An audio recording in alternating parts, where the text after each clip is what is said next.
नमस्कार विद्यार्थी मित्रांनो, आपण आजच्या व्हिडिओमध्ये 11.2 पाहत आहोत. प्रश्न पहिला दिला आहे आपल्याला. मोटारीचा तासी वेग 50 किलोमीटर आहे. बघा, 1 तासाला गाडी चालली तुमची 50 किलोमीटर. एका गावाहून दुसऱ्या गावाला पोहोचण्यास 6 तास लागेल. 6 तासामध्ये गाडीने एका तासात कव्हर केलेलं अंतर आहे 50 किलोमीटर. तर 6 तासामध्ये 6 पंचे 30 म्हणजे हे 300 किलोमीटर तुमची गाडी चालली आहे. ओके, त्याच वाहनाने त्याच गावात 4 तासात पोहोचण्यासाठी वेग किती असावा? ओके, तर बघा, हे जे आहे तुमचं इन्व्हर्स आहे, म्हणजे व्यस्त प्रमाणाचं गणित आहे. जर तुम्ही 50च्या स्पीडने गेले तर तुम्हाला 6 तास लागेल, आणि तुम्हाला कमी वेळेत पोहोचायचं आहे तर तुम्हाला स्पीड वाढवावं लागणार आहे. हे बघा, एक गोष्ट वाढली आहे, एक कमी होत असेल तर ते इन्व्हर्स असतं, व्यस्त प्रमाण असतं. आणि एक गोष्ट वाढली, समजा आपण एक पेन घेतली, त्याची किंमत 5 रुपये आहे. 2 पेन घेतली, किंमत 10 रुपये झाली. म्हणजे नंबर ऑफ पेन वाढल्या की नंबर ऑफ कॉस्ट पण वाढली आहे. तर हे जे आहे याला म्हणतात डायरेक्ट प्रपोर्शन किंवा समप्रमाण. ह्याच्यामध्ये रेशो कॉन्स्टंट असतो. आणि ह्याच्यामध्ये काय असतं माहिती आहे का, हे इन्व्हर्स आहे. एक गोष्ट वाढली तर दुसरी कमी होती. म्हणजे आपल्याला 50 किलोमीटरच्या स्पीडनं गेलो तर 6 तास लागलेत. हे बघा, 50 किलोमीटरच्या स्पीडनं गेलो तर 6 तास लागले आपल्याला जायचं आहे x किलोमीटरच्या स्पीडनं, आणि टाईम लागला आहे आपल्याला 4 तास. म्हणजे आपल्याला 4 तासात तिथं पोहोचायचं आहे. तर स्पीड किती आहे हे आपल्याला काढायचं आहे. ओके, तर काय करा बघा, हे आहे तुमचं इन्व्हर्स व्यस्त प्रमाण. ह्याच्यामध्ये गुणाकार घ्यायचा आणि डायरेक्टमध्ये रेशो घ्यायचा. एक्सची किंमत काढायची, एक्स इकडंच राहणार आहे तुमचं. इकडं आहे 50 गुणिले 4. हे 4 जे आहे 50 गुणिले 6, हे जे 4 आहे ते खाली जाईल. आता वरचा गुणाकार करून टाका. 50 आणि 6चा गुणाकार 300 भागिले 4 बरोबर एक्स. 4ने डिवाईड करा. 4 7 28, 29 30, 2 उरले, 4 पंचे 20, म्हणजे एक्स बरोबर 75. ओके, जर तुम्हाला 4 तासामध्ये त्या गावाला पोहोचायचं आहे तर तुमची स्पीड 75 किलोमीटर पर आवर असावी लागेल. ओके, तासी 75. पर्याय क्रमांक 4 तुम्हाला दिलेला आहे. ओके, चला, प्रश्न क्रमांक 2 दिले आपल्याला. एक्स आणि वाय यांच्या किमतीवरून याच्यातला चलनाचा प्रकार ओळखा आणि ए आणि बीच्या किमती काढा. आता याच्यात तुम्हाला जर हे प्रकार कोणता आहे, समप्रमाण आहे का व्यस्त प्रमाण आहे, हे तुम्हाला ओळखायचं आहे. तर याच्यामध्ये काय असतं माहिती आहे का, समप्रमाण तर यांचा रेशो इक्वल आला पाहिजे. बघा, आता आपण इथं 6 आणि 16ला घेऊया, आणि इथं आहे 18 आणि 48. ह्याला लेस करून बघूया. 6 आणि 16ला 2 भाग जातो, 2 6, 2 16, हे तर 3 भागिले 8. ह्याला पण ह्याला 6 भाग जातो बघा, 6 18, 6 8 48, म्हणजे 3/8. आता ह्याच्या पुढे हे लेस होत नाहीत. ह्याच्यामध्ये बघा, दोघांचा रेशो सारखा आला, म्हणजे हे समप्रमाणाचं आहे, डायरेक्ट प्रपोर्शनचं आहे. व्यस्त प्रमाणाचं असेल तर त्याला तुम्हाला चेक करायचं असेल तर तुम्हाला गुणाकार करावं लागेल. 6 गुणिले 16 आणि इथं 18 गुणिले 48, हे जर गुणाकार सारखा आला तर त्याला व्यस्त प्रमाण म्हणता येईल. ओके, तर हे समप्रमाणाचं आहे. ओके, आता आपल्याला ए आणि बीच्या किमती काढायच्यात. सुरुवातीला आपण एची किंमत घेऊया. एची किंमत घेण्यासाठी आपल्याला ही किंमत दिली बघा, 6 16. कोणताही याच्यातला ज्या रेशोच्या दोन्ही किमती आहेत तो आपल्याला घेता येईल. हा 6 16 घेतला. त्याच्यासोबत आपल्याला एची किंमत काढायची, म्हणून हा दुसरा रेशो आहे ए भागिले 32. एची किंमत काढायची, 32 इकडे जाईल, 6 गुणिले 32 अपॉनमध्ये 16 आहे बरोबर ए. 16नं डिवाईड करा, 16 1 16, 16 2 32 आणि 6 2 12, म्हणजे एची किंमत येईल तुमची 12. ओके, चला, नंतर आपल्याला बीची किंमत काढायची. बघा, बी या ठिकाणी आहे. बीची किंमत काढताना सुद्धा तुम्ही हाच रेशो 6 भागिले 16 ह्याच्याबरोबर घेता येईल तुम्हाला 15 भागिले बी. बीची किंमत काढायची आहे. बी तुमचा वर जाईल, बी बरोबर 15 गुणिले 16, आणि हे 6 तुमचे खाली जातील. लेस करा ह्याला पहिले 3 3 5 15, 3 2 6, 2 ह्याला करा, हे 8 येईल, आणि बी बरोबर 5 8 40. ही तुमची बीची किंमत आहे, आणि ही एची किंमत आहे 12 आणि 40. ओके, 12 आणि 40, पर्याय क्रमांक 4 हे तुमचं योग्य आन्सर असेल. चला, प्रश्न क्रमांक 3 दिला आहे आपल्याला. एक्स व वाय हे व्यस्त चलनात आहेत. हे बघा, एक्स आणि वाय हे व्यस्त चलनात आहेत, तर तुम्हाला वायची किंमत काढायची आहे. तर बघा, काय करायचं याच्यामध्ये, हे व्यस्त चलन आहे म्हणजे इथं गुणाकार घ्यायचा सोबत यांचा. इथं एका साईडला एक्स ह्याची किंमत घ्यायची आपल्याला किंमत दिली बघा 24. 24 गुणिले वायची किंमत 6. दुसऱ्या साईडला एक्सची किंमत 12 आहे, तेव्हा वायची किंमत तुम्हाला काढायची आहे. तर वायला वाय मी अननोन ठेवतोय. ओके, तर हे 12 तुमचं इकडं जाईल. 24 गुणिले 6, 12 गुणाकारात आहे ते खाली येईल भागाकारात, बरोबर वाय. 6 एक 6, 6 दोन्ही 12 आणि 2 न 24ला करा, हे तर तुमचं 12, म्हणजे वायची किंमत येईल तुमची 12. ओके, पर्याय क्रमांक 2 हे तुमचं योग्य आन्सर असेल. प्रश्न क्रमांक 4 दिले आपल्याला. आता हा जो प्रश्न आहे हा तुमचा समप्रमाणाचा आहे. सुरुवातीला 9 किलोग्राम आंबे घेतले, त्यांची किंमत आहे 1440 रुपये. त्याच्यानंतर 2.5 किलो आंबे घेतले, त्याची किंमत तुम्हाला विचारली ती एक्स आहे. ओके, बघा 9 आंबे घेतले, त्याची किंमत 1440 आहे. जर आंब्याची संख्या कमी केली तर तुमची किंमत पण कमी येणार आहे. तुम्हाला एक्सची किंमत काढायची आहे.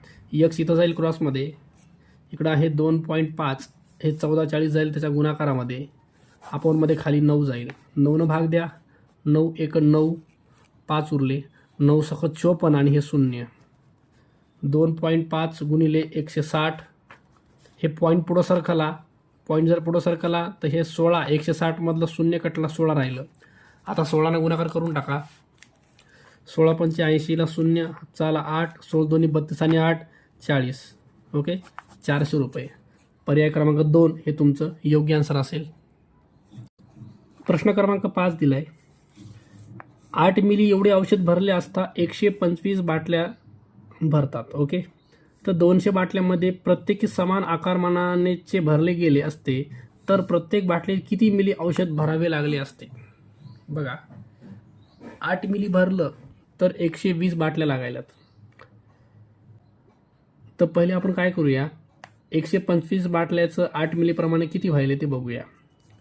125 बाटल्याचं 80 मिलीप्रमाणे हे व्हायले तुमचं 0, 8 45ला 0, हातच्या 4, 8 दोन्ही 16 आणि 4 20ला 0, हातच्या 2, 8 1 8 आणि 2 10. एवढं मिली आहे तुमच्याकडं औषध. ओके, तर 200 बॉटल्यामध्ये भरायचे, त्याच्यामुळे ह्याला 200 तुम्हाला भाग देता येईल. 2 शून्य 2 शून्य कटले, 2 डिवाइड करा, 50 मिली प्रत्येकी बॉटलीमध्ये तुम्हाला येईल. तर पर्याय क्रमांक 3 हे तुमचं योग्य आन्सर असेल. चला, प्रश्न क्रमांक 6 दिला आहे आपल्याला. हरीने 5 तास याप्रमाणे 8 दिवस काम केले. हे बघा, प्रत्येक दिवशी 5 तास प्रत्येक दिवशी, त्याप्रमाणे 8 दिवसाचे एकूण किती व्हायले तर 8 पंचे 40 तास व्हायलेत. ओके, त्याच्यानंतर आहे आपला रामने काय केले बघा, 4 तास याप्रमाणे 12 दिवस, 4 तास याप्रमाणे 12 दिवसाचे. बघा, 4 तास प्रत्येक दिवशी 4 तास, तर 12 दिवसाचे किती व्हायले तर 48 तास व्हायलेत. ओके, तर आपल्याला 880 रुपये मजुरी जी आहे का ती ह्या रेशोमध्ये डिव्हाइड करायची. आता हे 40-48 आहे, याला तुम्हाला रेशोमध्ये कन्वर्ट करता येतं. 40 भागिले 48 ह्याचा रेशो तयार करा.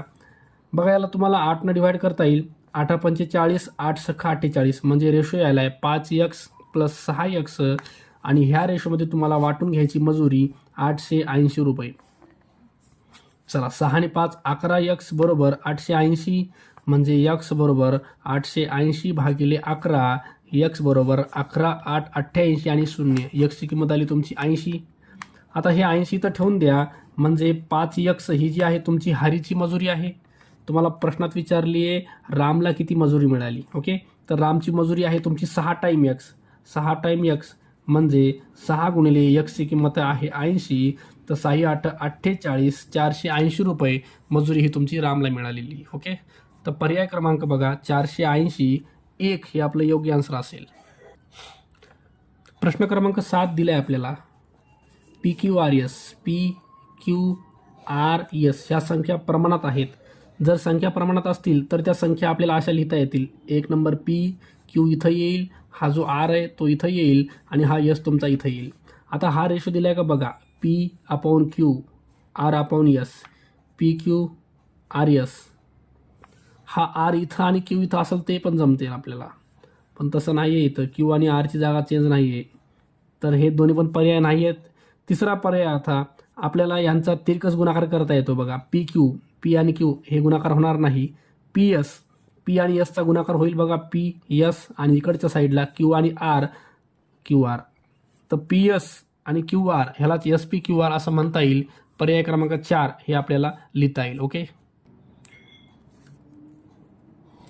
प्रश्न क्रमांक 8 दिला आहे. वर्तुळाचे क्षेत्रफळ ए आणि त्रिज्या आर आहे.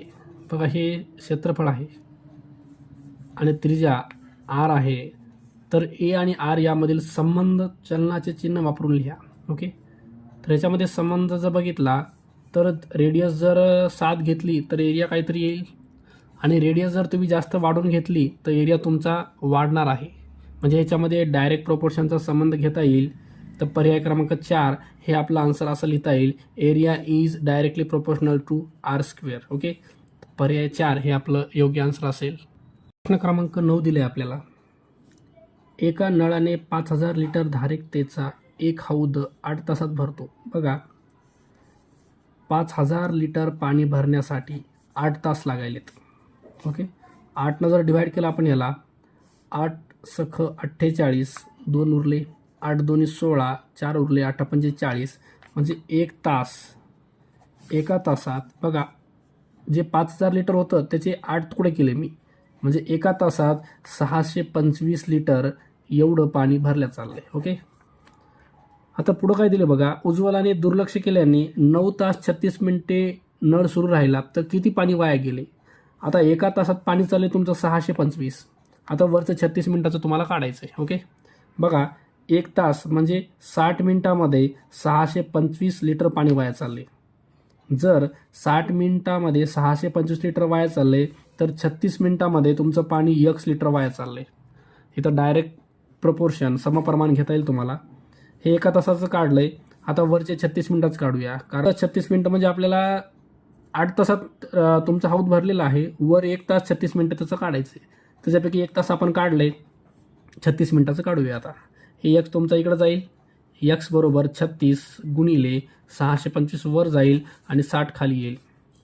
5 न करा 5 1 5, 5 2 10, 5 5 25, 5 न करा याला 12 येतं आणि 12 न करा 12 त्रिक 36 आणि 125 3 हे 375 लिटर येतं. हे तुमचं झालं 36 मिनिटामधलं. 36 मिनिटामध्ये वाया गेलेलं पाणी. आणि 1 तास आणि हे 36 मिनिटं ह्या दोघांची जर बेरीज केली, आपला नळ जो आहे का तो 9 तास 36 मिनिटे सुरू राहिला आहे. पण 8 तासामध्ये तुमचा हौद भरलेला आहे.